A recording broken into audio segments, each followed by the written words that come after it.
Hola, buenas tardes a todos, ¿cómo están? Bueno, hoy nos encontramos me encuentro en mi casa porque en el instituto no pudimos dar la clase en virtud de la medida de fuerza que toman los auxiliares y las auxiliares. Así que hoy vamos a tener una clase, digamos, un poco distinta. Vamos a tratar de seguir, como dice acá el graph, el episodio 3 de esta saga que es el tratar de introducirnos en lo que es el constructivismo, ¿sí? Así que vamos a meternos un poco en la línea de lo que estábamos trabajando. Yo les hice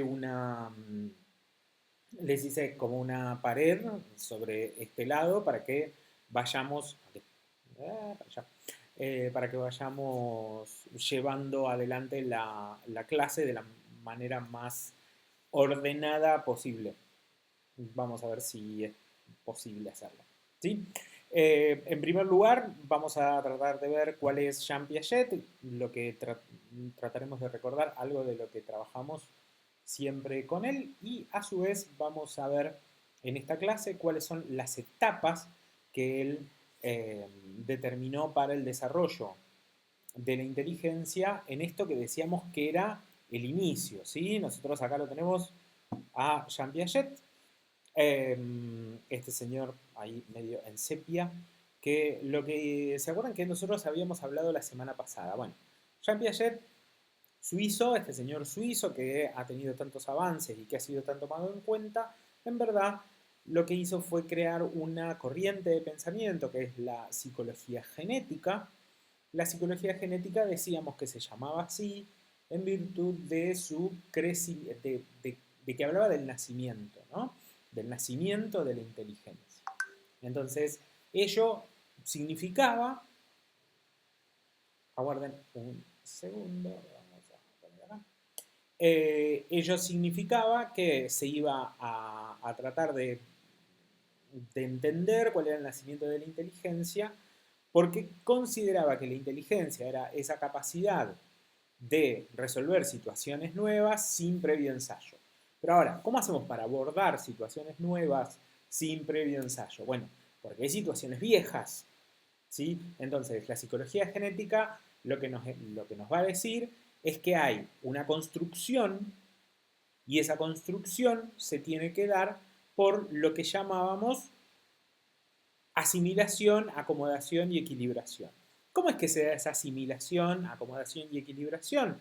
Bueno, va a ir ocurriendo en etapas. Para que aparezca la inteligencia se van a dar una serie de etapas. Esas etapas van a tener que ver esencialmente por las experiencias que cada uno de nosotros vaya teniendo con el entorno. Y esas experiencias, lo que yo les explicaba, es que ustedes como docentes son las que están encargadas de plantear todo el tiempo qué experiencias van a plantear para que se produzca esta situación de resolver situaciones nuevas sin previo ensayo.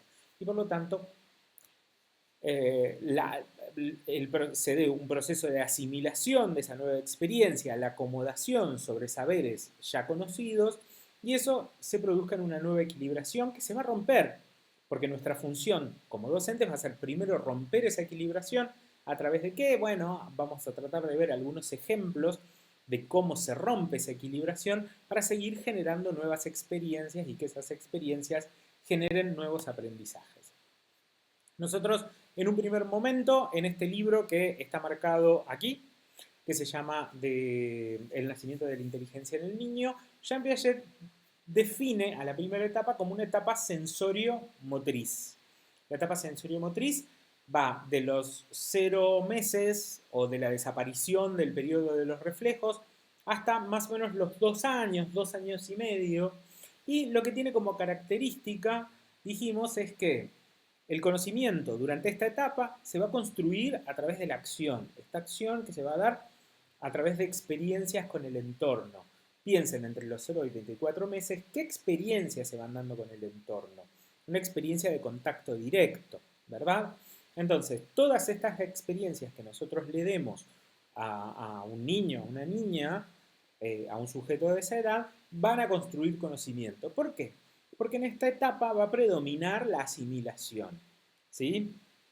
¿Y cuáles son sus logros? Dijimos, bueno, el desarrollo principal, el logro principal es el desarrollo de la permanencia del objeto, que es lo que le va a permitir al sujeto ingresar al mundo de la cultura en una situación de permanencia. O sea, que las personas sean quienes son, las cosas sean quienes son, yo sea yo y lo que no soy yo no sea yo. Este es el principal logro que tenemos entre los 24 y 30 meses. Piensen que es complejísimo ese logro, ¿sí? Por lo tanto, difícil de lograr, muy complicado, muy bien. Eh, ¿Cómo es que nosotros trabajamos? Bueno, lo podemos ver muchas veces en el nivel inicial. ¿Cómo es que aparecen estas equilibraciones y a su vez estas equilibraciones se rompen para generar nuevas equilibraciones superiores? Pues a través del juego. El juego es un desafío que se realiza por placer, ¿no? ¿Se acuerdan que dijimos, bueno, las reacciones se repiten por azar, por placer? Bueno, el juego es una acción que se repite por placer. Y entonces, a través del placer, nosotros lo que hacemos es generar nuevas experiencias, ¿sí? Nuevas situaciones, y esas nuevas situaciones generan nuevas experiencias que se convierten en aprendizaje. Del mismo modo, el vínculo personal. En esta primera etapa, los vínculos suelen ser personales. ¿Por qué? Porque no hay intermediación del habla hasta los 2 años, ¿no?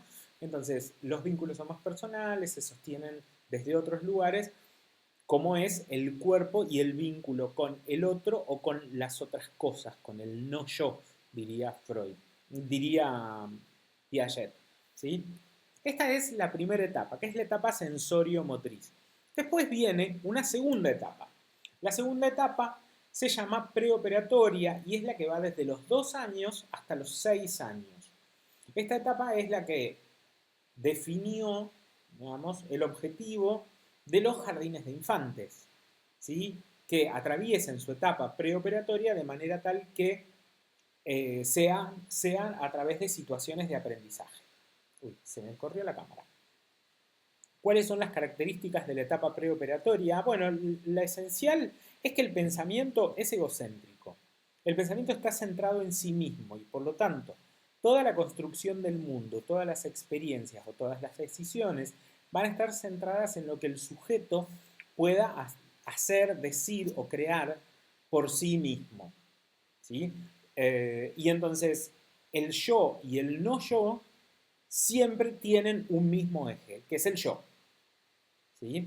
Entonces, lo que hace es preoperatoria porque todavía no puede operar por sí mismo, no puede generar acciones. Ahora, lo que sí tiene, que es su principal logro, que es lo que está en esta diapositiva, es que aparece el lenguaje simbólico. Esto es, no necesita de todo el vínculo corporal que teníamos en la etapa anterior para poder hablar de algo, de una cosa. ¿Por qué? Porque ya tiene permanencia y entonces esa cosa supuestamente existe. Y si existe, nosotros podemos hablar de ella. Y podemos recordar, y podemos traer a la memoria, y podemos utilizarlo para nuevos conocimientos. Todo eso implica un lenguaje simbólico en Piaget.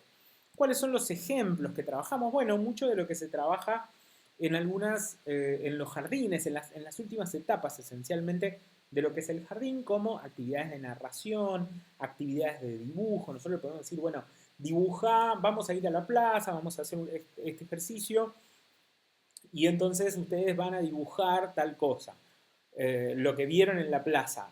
La postergación lo que hace es introducir un símbolo, decodificarlo en un objeto de memoria y producirlo de nuevo en un papel.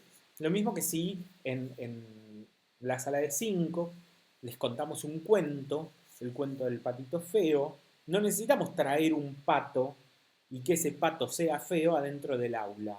Nosotros podemos jugar con el recuerdo, con lo simbólico de cómo se ha construido el, el, el, el objeto pato y le podemos decir, bueno, imagínense cómo es una familia de patos y entonces ya traemos dos elementos, los unimos en uno nuevo, ese nuevo sucede, tiene una experiencia, tiene una acción y ese cuento queda grabado y nosotros le podemos decir, bueno, ahora juguemos que somos patos, ahora dibujemos al pato, dibujemos a la familia de patos y entonces simbólicamente no necesita del objeto para, para generar una representación.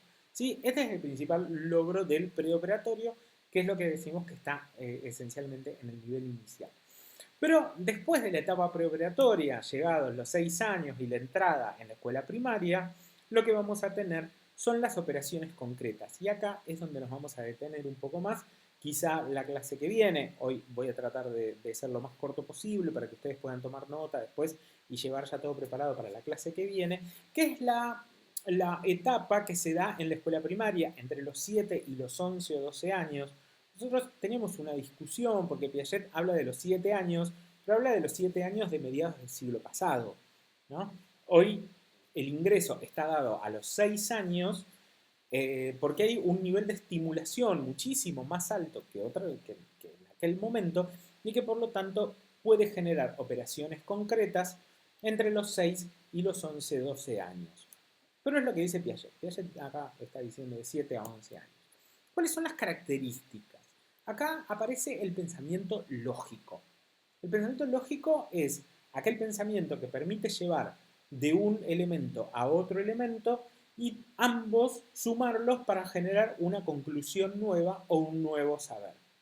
Este pensamiento está ligado siempre a lo concreto. Nosotros no podemos hablar de elementos hipotéticos, deductivos, porque eso todavía no es posible crearlo. Por ejemplo, eh, la idea de categorías superiores, ¿no? Nosotros, si en primer grado queremos enseñar, no sé, los países del mundo, no podríamos.